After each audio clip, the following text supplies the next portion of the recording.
الله الرحمن الرحيم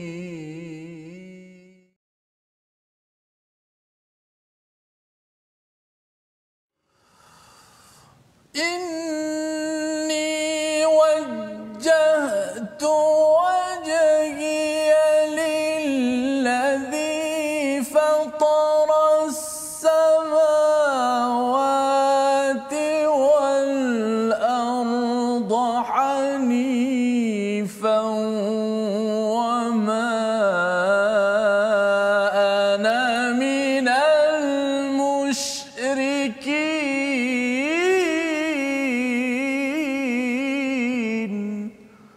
صدق الله.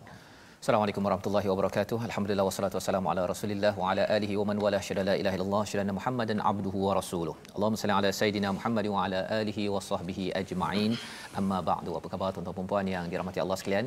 Kita bersyukur pada Allah Subhanahu wa taala pada hari yang berbahagia ini kita dapat bertemu kembali dalam My Quran Time baca faham amal untuk terus bersemangat kita mengakhirkan hujung 2020 ini dengan pengalaman hidayah daripada Allah Subhanahu Wa Taala. Kita menatap saban hari dengan Al-Quran sehingga Allah pasti akan memimpin kita insya-Allah. Itulah doa kita, ihdinas siratal mustaqim, dalam kehidupan, dalam solat kita saban hari. Jadi pada hari ini kita bersama dengan Ustaz Tirmizi. Apa khabar Ustaz? Baik, alhamdulillah. Alhamdulillah. Apa khabar Ustaz ya? Sihat. Alhamdulillah.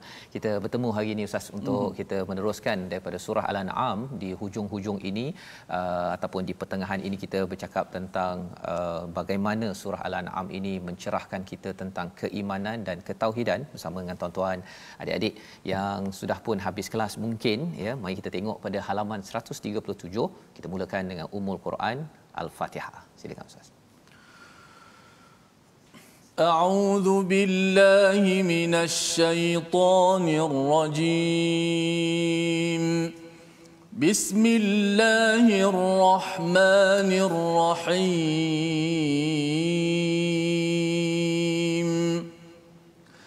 الحمد لله رب العالمين الرحمن الرحيم مالك يوم الدين إياك نعبد وإياك نستعين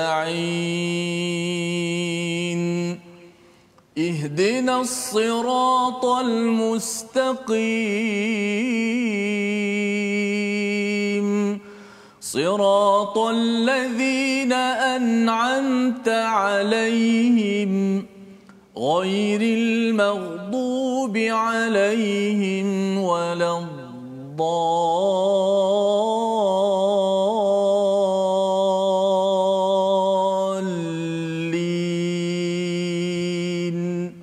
آمين.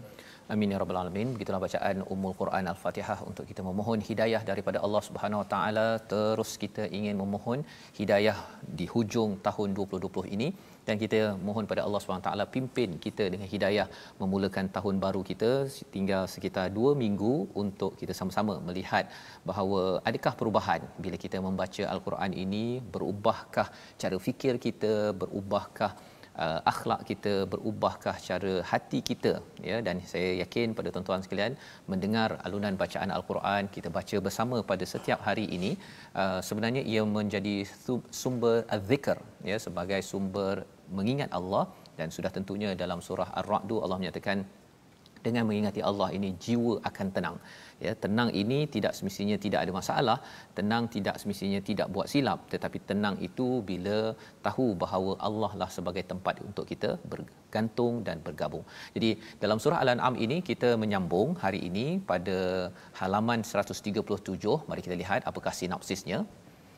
Iaitu pada ayat 74 hingga 79 kita akan mendengar ataupun kita dibawakan kisah Nabi Ibrahim yang telah muncul pada surah Al-Baqarah. Kali ini muncul dalam surah Al-An'am berkaitan dengan topik tauhid bersama dengan Azar dan sebab beliau meninggalkan ya kemusyrikan. oleh Nabi Ibrahim. Dan kemudian pada ayat 80 hingga 81 kita akan melihat terus ya dialog antara Nabi Ibrahim dan kaumnya, dan ini penting kerana kita sudah pun belajar surah Al-An'am ini berkaitan dengan tauhid kepada Allah Subhanahu taala, keimanan pada Allah Subhanahu taala, dan Nabi Ibrahim dibawakan ada kaitan dengan orang-orang di Mekah ya, dan ada kaitan dengan kita yang berada di lokasi di tanah air masing-masing, ada kaitan dengan Nabi Ibrahim. Jom kita sama-sama ya, tuan-tuan yang belum share lagi boleh share di Facebook ya, ataupun di YouTube ataupun di mana sahaja, beritahu kepada kawan-kawan hari ini ada kisah Nabi Ibrahim, dan kisah ini istimewa menceritakan bagaimana tauhid bukan sekadar dalam diri, tetapi tauhid itu dijelmakan dalam hubungan anak ayah dengan masyarakat. Kita baca daripada ayat 74 hingga ayat 78. Baik, terima kasih sahabat saya, kekanda saya Al-Fadhil Ustaz Tuan Fazrul Ismail. Seterusnya para penonton, sahabat-sahabat Al-Quran, kita nak teruskan lagi kesinambungan kehidupan kita hayatuna ma'al Quran bersama dengan kalamullah. Moga-moga Al-Quran ini memberi kesan dalam kehidupan kita, syakhsiah kita, dalam pembinaan diri kita insan, keluarga kita dan juga masyarakat serta ummah Al-Quranul Karim, insya-Allah. Kita akan bacakan ayat yang ke-74 hingga ayat yang ke-78. Baik. Dengan cuba dengan tarannum nahwan sah. Insya-Allah. A'udzubillahi minasyaitanir وَإِذْ قَالَ إِبْرَاهِيمُ لِأَبِيهِ آزَرَ أَتَتَّخِذُ أَصْنَامًا آلِهَةً إِنِّي أَرَاكَ وَقَوْمَكَ فِي ضَلَالٍ مُبِينٍ وَكَذَلِكَ نُرِي إبراهيم ملكوت السماوات والأرض وليكون من الموقنين فلما جن عليه الليل رأى كوكبا قال هذا ربي فلما أفل قال لا أحب الآفلين فلما رأى القمر بازغا قال هذا ربي فلما أفل قال لئن لم يهدني ربي لأكونن من القوم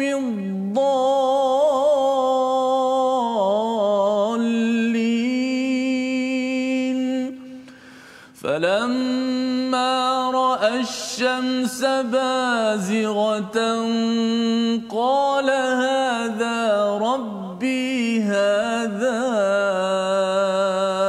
أكبر فلما أفلت قال يا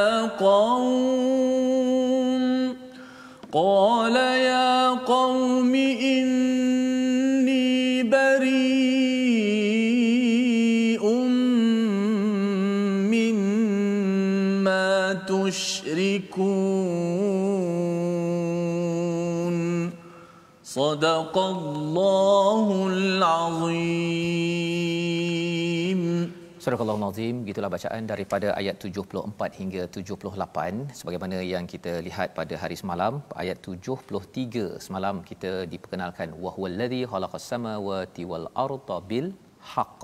Allah menciptakan langit dan bumi ini. As-samawat itu maksudnya pelbagai petala langit, tuan-tuan ya, bukan sekadar langit tapi pelbagai petala langit. Dan langit yang kita lihat yang ada bintang, ada matahari ini adalah langit yang pertama ya, as-sama ad-dunya. Tetapi langit-langit itu bukan langit-langit dalam mulut kita Ustaz ya. Ini pelbagai petala langit yang ada ini kita tidak tahu, tidak nampak kecuali apabila diberitahu oleh Allah Subhanahu Wa Taala.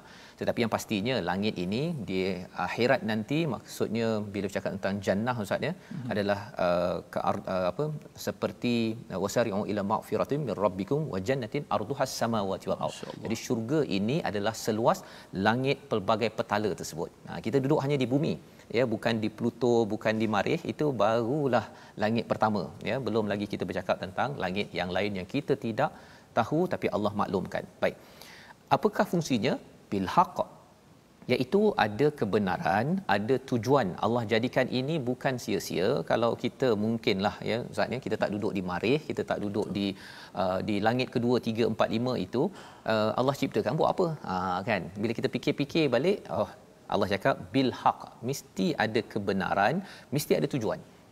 Lagi kita jelas tujuannya ialah kerana ia juga untuk kita juga satu hari nanti, kalau tuan-tuan semua kita diizinkan insya-Allah dengan rahmat Allah masuk ke syurga, baru kita tahu rupanya lebih luas daripada apa yang ada di bumi ini. Bumi ni dah cantik dah, tapi rupa-rupanya lebih daripada itu. Jadi ini adalah kepada orang yang beriman, dan Allah mengetahui alimul ghaibi wasyahadah wa huwal hakimul khabir. Allah ini maha bijaksana, Allah mengetahui apa yang ke depan, belakang, dalam, atas segala penjuru.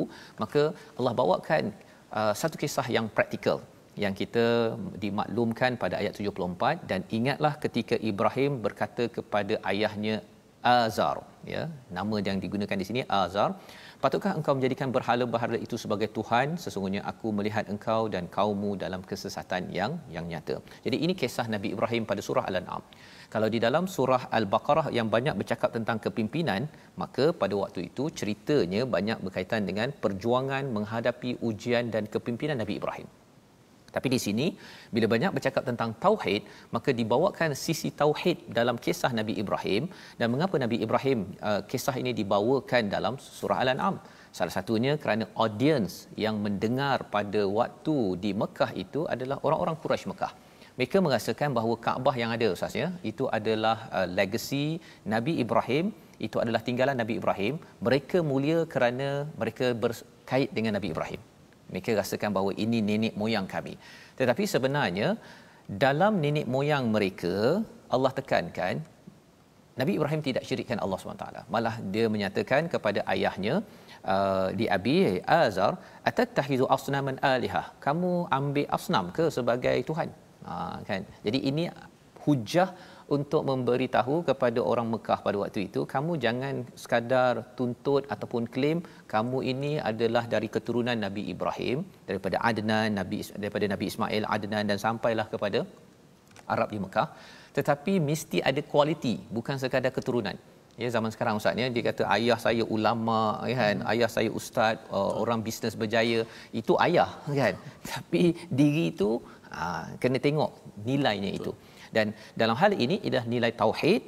Inni araka qaumaka fi dhalalin mubin. Sesungguhnya aku ini melihat kamu, melihat engkau wahai ayah, wahai dan kaummu fi dhalalin mubin. Istilah arak ya, aku melihat kamu ini, mungkin kalau kita terjemahkan bahasa Melayu, aku melihat kamu ni kasar sikit Ustaz ya.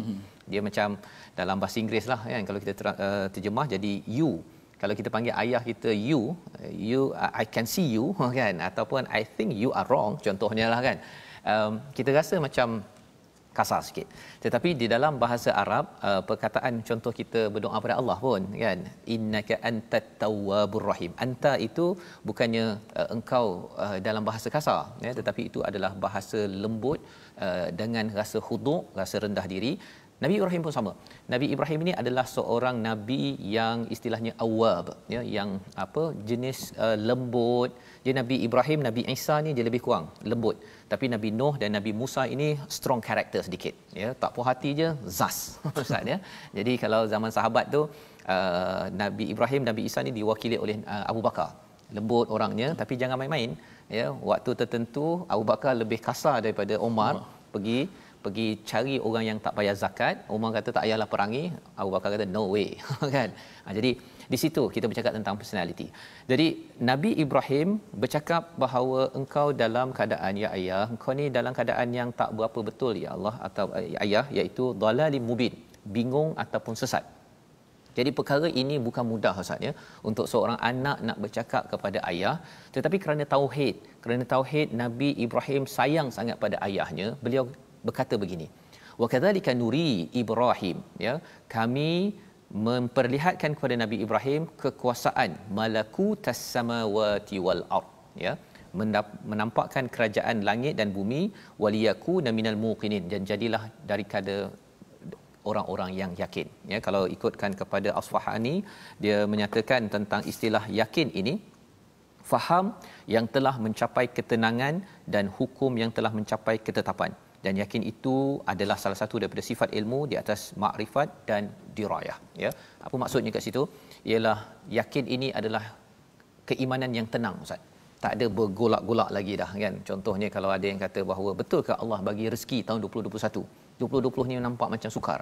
Tapi bagi orang yang yakin, dia yakin dah tengok dah bukti selama ini Allah bagi, mudah saja bagi Allah nak menyiapkan untuk 2021 rezeki dalam kehidupan. Apatah lagi kalau kita bercakap tentang yakin pada hari akhirat. Jadi ayat 75 ini poin yang penting. Allah menampakkan pada Nabi Ibrahim kekuasaan Allah pada langit dan bumi. Ya. Apa poinnya?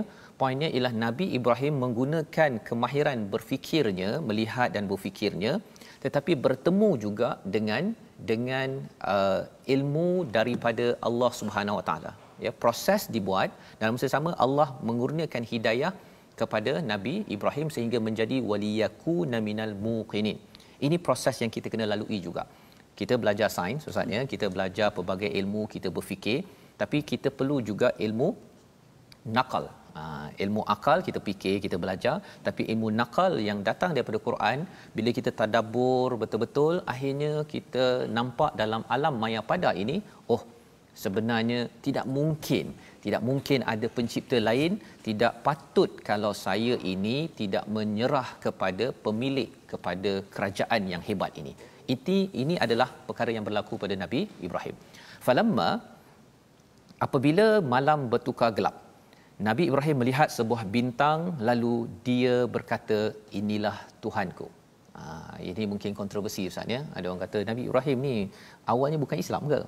Kan kita kena faham bahawa ini adalah penghujahan, ya, penghujahan daripada siapa? Daripada Nabi Ibrahim. Nanti kita tengok pada ayat yang ke-80, nanti kita jumpa wahajjahu qaumuhu, ya. Jadi kaumnya berhujah, membantah, jadi Nabi Ibrahim membawakan bukti ini. Jadi apakah yang berlaku? Bila nampak pada waktu malam dah gelap ini, nampak bintang, kata Nabi Ibrahim, qala, bukan dhanna. Bukan Nabi Ibrahim bersangka ataupun apa istilahnya beriman, bukan. Ini istilahnya qala. Penting kita beri perhatian kat situ. Qala hadza rabbi. Jadi nak cakap ni nak cakap pada siapa kan? Maksudnya kat sini Nabi Ibrahim sedang menunjukkan, ya, kepada orang-orang pada waktu itu. Ini buktinya, ya, qala itu. Kalau tidak kita akan cakap dhanna kan. Mungkin Nabi Ibrahim bersangka bahawa hadza rabbi. Jadi perkataan qala itu sendiri kita dapat faham bahawa ini bukannya, ada orang Ustaz ya, dia kata okey kot, kalau saya nak rasakan keimanan pada Allah ini, saya kena ambil pengalaman Nabi Ibrahim, keluar Islam dulu, betul, masuk balik, baru lebih yakin jadi macam Nabi Ibrahim. Itu salah faham daripada teks. Pasal apa? Ini Nabi Ibrahim sedang demonstrate, sedang menunjukkan kepada kaumnya, hujahlah kan. Hadza rabbi, falamma, apabila apa yang berlaku? Apabila terbenam, ketika bintang itu terbenam, dia berkata, aku tidak suka kepada yang terbenam. Qala la uhibbul afilin. Jadi Nabi Ibrahim menunjukkan, okey, ini Tuhanku, kan? Kalau katakan ini Tuhanku, tapi Tuhan terbenam. Mana mungkin Tuhan terbenam? Jadi itu penghujahan yang diberikan kepada orang-orang kaum dia pada waktu itu. Kemudian apa lagi? Ini proses, tuan-tuan ya, proses. Pasal Nabi Ibrahim boleh cakap je, sila beriman. Boleh je kan? Boleh cakap bintang diciptakan oleh Allah. Allah pencipta langit dan bumi. Itu betul. Itu dari segi ilmu laduni ataupun ilmu wahyu nakal daripada Allah. Tapi ilmu akal Ini proses yang dibuat, inilah proses pencerapan didikan yang ditunjukkan oleh Nabi Ibrahim. Dan pada ayat 77 itu ada pula perkataan qamar, ya, Nabi Ibrahim nampak bulan yang terbit, kemudian dia berkata hadza rabbi, sama juga, tetapi mungkin sedikit berbeza respon selepas itu. Jadi kita akan sama-sama lihat lebih lagi selepas rehat. Mari kita tengok dahulu perkataan pilihan kita pada hari ini, iaitu perkataan dhal yang maksudnya sesat, tersilap, buntu, ya, 191 kali disebut dalam Quran. Dan menariknya dhal ini ada kaitan dengan hub, cinta. Itu sebabnya makin cinta makin sesat, Ustaz, ya. Itu maksud yang diberikan oleh ulama. Itu sebabnya mengapa kita berdoa dijauhkan daripada dhalin, kerana umat Nasrani itu terlampau cinta pada Nabi Isa, tapi cinta itu buta, Ustaz, ya, sampai boleh menyebabkan sesat, dan kita tidak mahu jadi sesat. Itulah panduan ilmu yang Allah berikan, hidayah yang kita dapat. Dan ini jugalah kata Nabi Ibrahim tadi, la uhibbul afilin, aku tidak suka kepada, tidak cinta kepada yang terbenam. Pasal yang terbenam ini, walaupun terbenam saya suka, jadi sesat. Nabi Ibrahim tidak mahu sesat. Jadi insya-Allah kita dalami lagi selepas kita berehat. My Quran Time, baca, faham, amal, insya-Allah.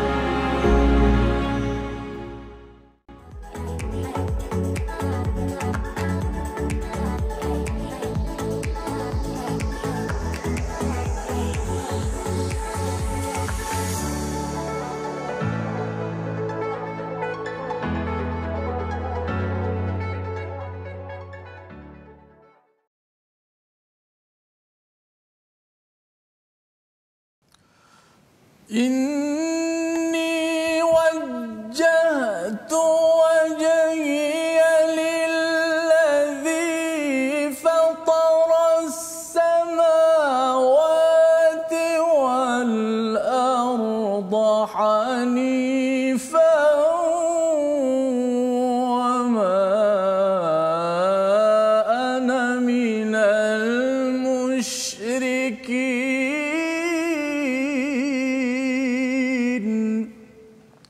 Inilah ayat yang sentiasa kita baca pada permulaan salat kita setiap hari. Kita menghadapkan wajah kita kepada Allah Subhanahu Wa Taala yang menciptakan langit dan bumi, dan kita pasrah, kita tunduk kepada Hanif, agama yang betul dan lurus, dan kita tegaskan wama ana minal musyrikin, kita bukan di kalangan orang-orang yang musyrik. Mudah-mudahan ayat yang kita baca ini juga meresap dalam diri kita, sebagaimana ada komen daripada para penonton. Raja Aznin, dia kata bukan sekadar melihat keturunan, dia quote apa yang Ustaz cakap tadi, tapi melihat diri kita sendiri dari segi personality. Maknanya mungkin ada di kalangan kita, mungkin ada di kalangan anak-anak ataupun suami ataupun isteri, mungkin mereka tak sama dengan anak ini. Mungkin anak ni baik, akhlak baik, dapat anak ini mungkin akhlaknya kurang baik, kita susah hati. Kita lihat bagaimana Nabi Ibrahim tidak pernah berputus asa, terus berdakwah. Kita terus mendoakan anak-anak kita, beri nasihat, dan jangan putus untuk berdoa kepada Allah Subhanahu Wa Taala. Itulah kita ambil pengajaran daripada kisah hebatnya hujah Nabi Allah Ibrahim alaihissalam. Baik, kita nak ambil sikit tentang tajwid. Kita masih lagi tentang di hujung-hujung perbahasan sifat huruf. Maka kita nak lihat di slide kita huruf yang kita pilih pada hari ini. Berapa kalimah yang perlu dijelaskan sifat-sifatnya kerana bersamaan pada makhraj. Maka jika tidak dijelaskan akan berlaku kesamaran pada hurufnya. Kita lihat kalimah yang pertama, iaitu perkataan mahzura dan juga mahzura. Mahzura yang pertama dengan dha, mesti jelaskan dha tebal kat situ, mahzura. Kalau mahzura ni maksud dia tersekat. Pemberian Allah Taala ni tidak ada yang tersekat, mahzura. Kalau dengan zal, mahzura, satu benda yang ditakuti. Azab Allah, benda yang sangat mahzur, yang perlu kita ambil peringatan dan ditakuti. Dua kalimah tu kalau kita tertukar, kita contoh dha tu, kita nipiskan dha, dia akan berubah jadi za dan maknanya berubah. Kalau ayat tu mahzura, dan kedua mahdzura itu dengan zal.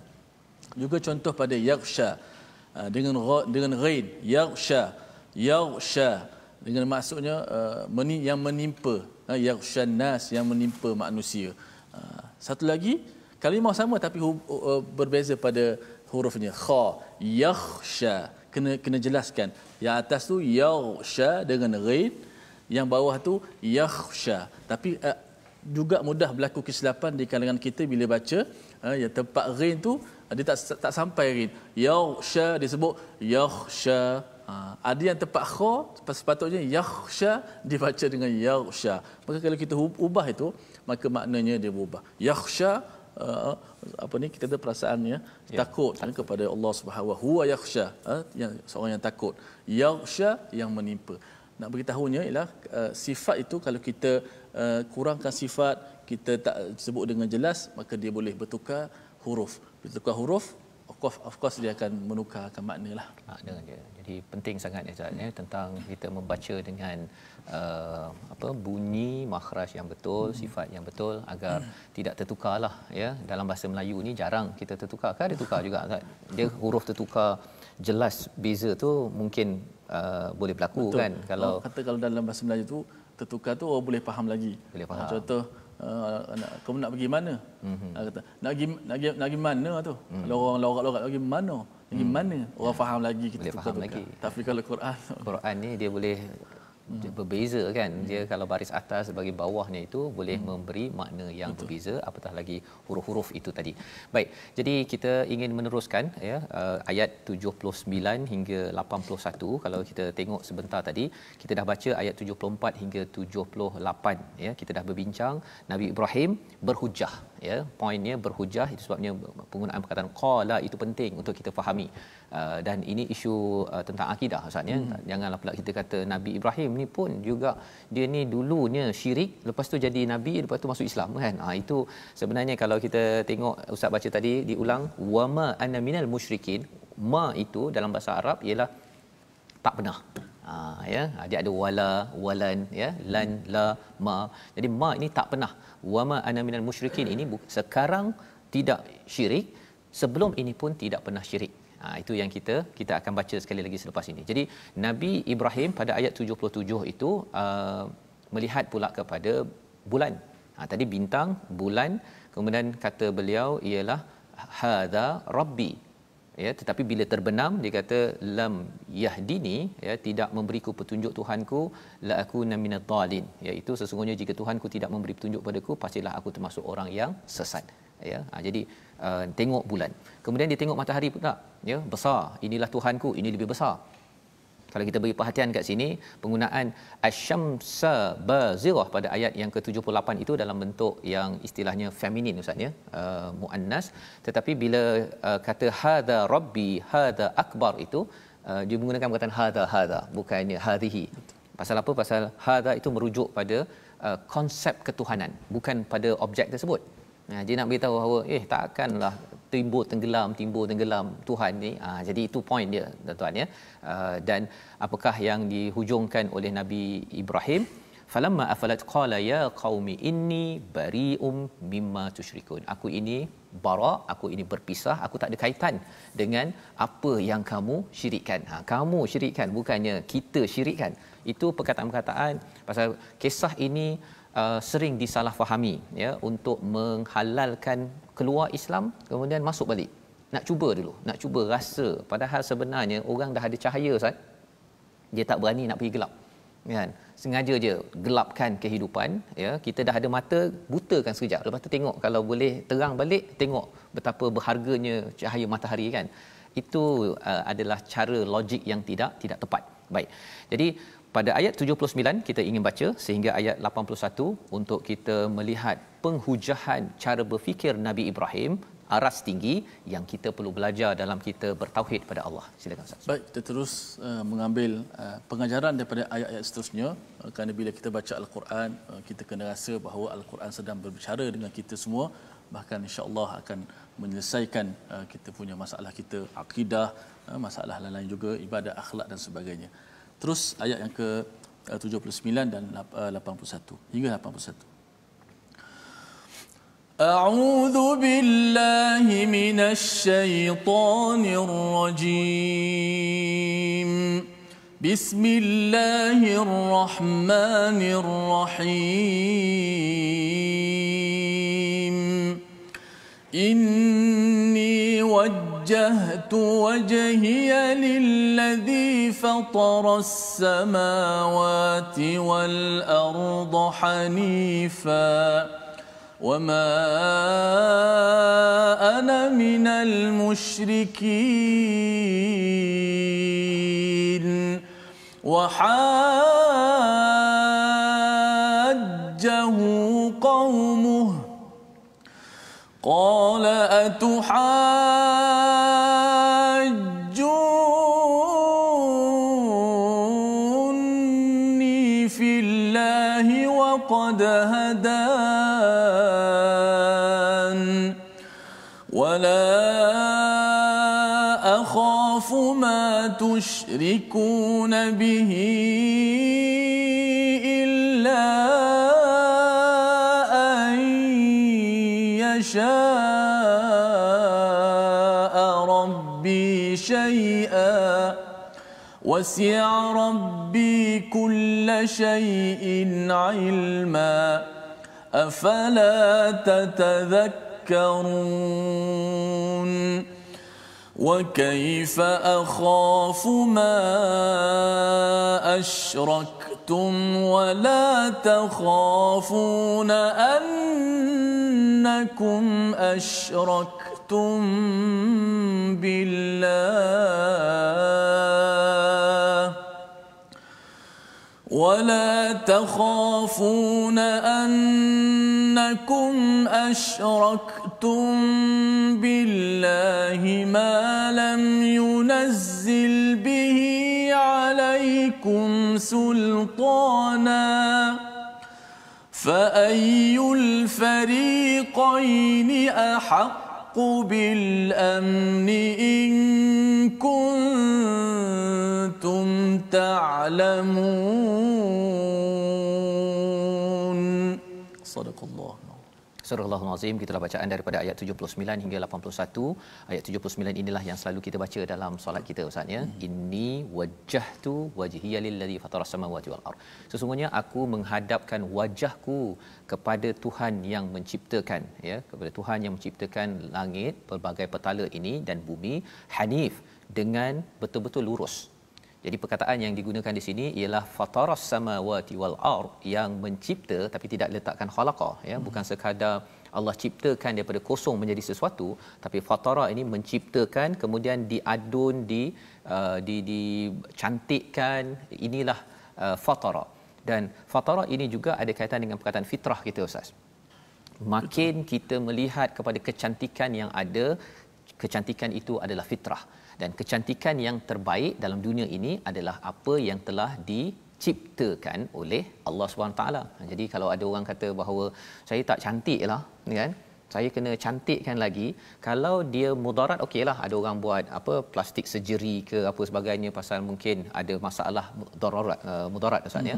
Tapi kalau katakan dia banyak tengok cerita Korea ya, lepas tu dia nak apa bedah sana bedah sini apa sebagainya untuk mengubah ciptaan Allah, kita khawatir nanti kita mempersoalkan kepada fitrah yang Allah telah berikan. Dan lebih daripada itu, fitrah yang paling penting adalah fitrah tauhid kepada Allah Subhanahu Wa Taala. Jadi pada ayat yang ke-80 itu, kaum Nabi Ibrahim berhujjah ya, berhujjah ataupun membantah pada Nabi Ibrahim. Maka Nabi Ibrahim membalas, atuhajjuni fillahi wa qad hadan. Engkau nak berbantah dengan aku ni dah dapat hidayah daripada Allah, dia telah memberikanku petunjuk. Jadi kalau kita perasan tadi, Nabi Ibrahim dah menggunakan kapasiti berfikir ya, mempersoalkan bintang, bulan, matahari. Itu proses ilmu kita, dunia dalam akal kita. Tapi dalam masa yang sama, bila Allah berikan daripada wahyu, dua perkara itu akan menjadi amat hebat. Ya, pasal ada orang Ustaz ya, mungkin dia belajar pasal matahari, pasal kejuruteraan, doktor apa sebagainya, hebat. Tapi tidak dapat hidayah, masih lagi tidak mahu menyerah kepada Allah SWT ya. Jadi itu sebabnya kita tak pelik ada orang yang memang profesor tahap tinggi, tetapi bila tak dapat hidayah, itu menyebabkan mereka mungkin masih lagi berhujah dengan hujah yang tidak benar. Jadi kata Nabi Ibrahim, wala akhafu ma tusyrikuna bihi illa an yasha rabbi syai'a. Aku tidak takut apa yang kamu syirikkan, ya. Wasi'a rabbi kullasyai'in ilma, ilmu Allah itu luas. Afala tatazakkarun. Perhatian kita terutama pada perkataan afala tatazakkarun pada ayat 80. Apa maksudnya? Tidakkah kamu mengambil pengajaran? Tidakkah kamu mengambil peringatan? Tatazakkarun ini maksudnya apa? Bila kita diberikan ilmu, diberikan hidayah, kita sepatutnya ingat balik. Ingat apa? Ingat fitrah kita. Ya, bila Allah memberikan kepada kita ayat-ayat ini, alam ini, kita ingat Allah lah yang fataras samawati wal ard. Fitrah kita sebagai seorang hamba memang mengakui tidak ada Tuhan lain kecuali Allah Subhanahu Wa Taala. Dengan Al-Quran, dengan adanya Nabi Ibrahim datang, dengan adanya tazkirah, ia menyebabkan kita ingat balik asal usul kita. Kita ingat balik bahawa saya jangan takut kepada perkara yang syirik. Contohnya Ustaz ya, ada orang kata tahun 2021 ni saya takutlah. Kan. Pasal tak pasti apa yang berlaku pada tahun 2021. Jangan takut. Pasal apa? Pasal yang pentingnya adalah Allah. Allah dah jaga selama ini. Allah boleh jaga seterusnya. Allah bagi ujian sikit untuk kita sama-sama kembali balik. Ya, takut kepada Allah, bukan takut kepada ma tusyriku nabihi illa an yasha bihi syai'a. Ya. Dan diteruskan pada ayat 81. Kali ini Nabi Ibrahim mengingatkan lagi tentang psikologi manusia. Mengapa manusia sanggup syirik? Kerana ada unsur takut. Tapi Nabi Ibrahim, kita juga diluruskan oleh Allah SWT, takut yang sepatutnya takut yang macam mana? Kita baca sekali lagi Ustaz, ayat 81.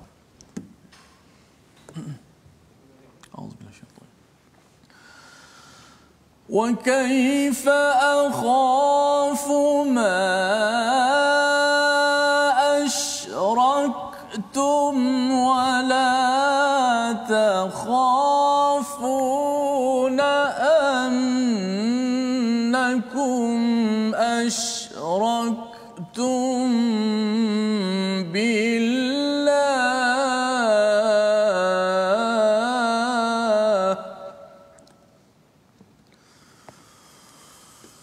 ولا تخافون أنكم أشركتم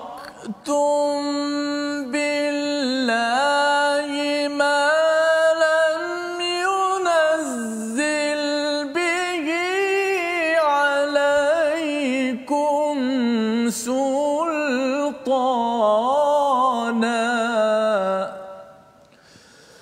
فأي الفريقين أحق بالأمن إن كنتم تعلمون صدق الله العظيم. Surah Al-Azim, bagaimana aku takut kepada apa yang kamu sekutukan dengan Allah, padahal kamu tidak takut dengan apa yang Allah sendiri tidak turunkan keterangan kepadamu untuk mempersekutukannya. Manakah daripada kedua-dua golongan itu yang lebih berhak mendapat keamanan daripada malapetaka jika kamu mengetahui? Apakah cara penghujahan Nabi Ibrahim? Nabi Ibrahim bertanya pasal orang musyrik ini, ya, orang-orang kaumnya itu, dia menakut-nakutkan kepada Nabi Ibrahim. Kata Nabi Ibrahim, macam mana aku nak takut? Kan, wa kaifa akhaf ma asyraktum, apa yang kamu syirikkan. Mereka ada yang syirikkan letak berhala kerana nak minta hujan, nak minta perlindungan, nak dapat rezeki, nak dapat itu ini. Zaman sekarang Ustaz ya, ada orang masuk kepada mempertahankan diri, kena pakai masuk jarum lah, kena untuk kebal minum ini, letak minyak, letak bunga sebagainya, kerana dia nakkan perlindungan. Tapi sebenarnya kata Nabi Ibrahim, wa kaifa akhaf, macam mana aku nak takut pada apa yang kamu syirikkan, ya, dengan sebab kamu takut dengan segala perlindungan yang kamu nak, kamu sanggup bersyirik, padahal kamu sendiri tidak takut kepada apa yang telah Allah yang annakum asyraktum, ya, dengan apa yang kamu telah persekutukan dengan Allah. Tapi Allah tidak pernah cakap, Allah tidak pernah cakap, Allah tidak pernah yunazzil bihi alaikum sultana. Allah tidak pernah keluarkan hujah-hujah keterangan tentang perkara ini. Jadi bila dah tengok alam ni hebat, ya, dicipta oleh Allah, Tuhan yang hebat, kemudian dia takut kepada apa Ustaz? Takut kepada tarikh lahir. Kalau katakan bulan Januari nanti saya ni jadi kasar. Jadi saya takut ni lahir. Jadi akhirnya dia percaya benda lain. Percaya benda-benda karut yang bukan lam yunazzil bihi alaikum sultana. Ada yang pergi ke hutan, dia kata kalau tak minta izin pada penjaga hutan, nanti takut perut kembung contohnya, kan? Ataupun takut apa lagi? Takut hantu, takut 2021, macam-macam lah takut. Yang ini tuan-tuan sekalian, manusia memang ada rasa takut. Ya, memang ada rasa takut, ada rasa bersedih, ada bimbang, tetapi yang Allah gariskan, yang diajarkan pada Nabi Ibrahim, diajarkan kepada kita ialah jangan takut kepada benda yang tidak benar, tidak sultan, tidak ada hujah betul daripada Allah. Jadi kita kena takut pada siapa? Takut dengan Allah, kan? Kalau katakan masuk 2021 ni takut, alamak saya punya amalan saya punya solat saya punya Quran saya tak cukup betul-betul. Yang itu takut okey. Pasal kita takut pada Allah, jadi kita baiki lagi. Fa ayyul fariqaini ahaqqu bil amn, ya, mana golongan yang patut mendapat keamanan? Sudah tentunya yang meminta perlindungan daripada Allah, yang menjadikan yang fataras samawati wal ard, berbanding dengan takut kepada, ada orang takut pada gagak Ustaz. Kan ada pendapat yang kata kalau gagak lalu atas rumah tu tak lamalah tu dia takut, kan? Dan takut tu kalau satu kepercayaan tu dah silap dah, ya. Tapi lebih daripada itu, kalau tak ada gagak dia tak takut untuk mati, kan? Padahal sebenarnya surah Al-An'am ini pada ayat kedua Allah ceritakan tentang dua ajal. Ajal yang pertama ajal kehidupan kita, dan ajal kedua adalah kiamat, ya, masa yang perlu kita buat persediaan. Di hujung itu Allah kata in kuntum ta'lamun. Isunya apa tuan-tuan sekalian? Dalam bertauhid kita perlu mengetahui. Jika mereka mengetahui, mereka tahu bahawa sebenarnya yang mendapat keamanan sebenar-benarnya adalah orang yang beriman, yang meminta perlindungan daripada Allah. Tidak perlu syirik, tidak perlu letak dream catcher Ustaz, ya. Untuk menarik impian-impian 2021 tak payah.